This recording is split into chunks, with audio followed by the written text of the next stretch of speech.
Primeiro passo, envolver o pé com filme de PVC, no caso de úlceras, para evitar o contato com gesso e outros materiais.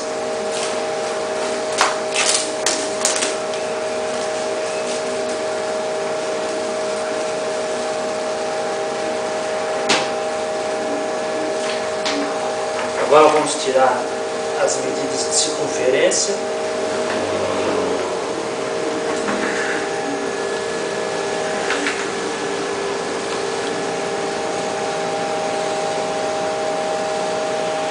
Para ver o tamanho exato do pé.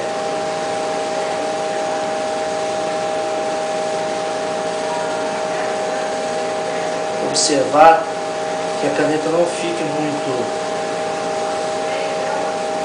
longe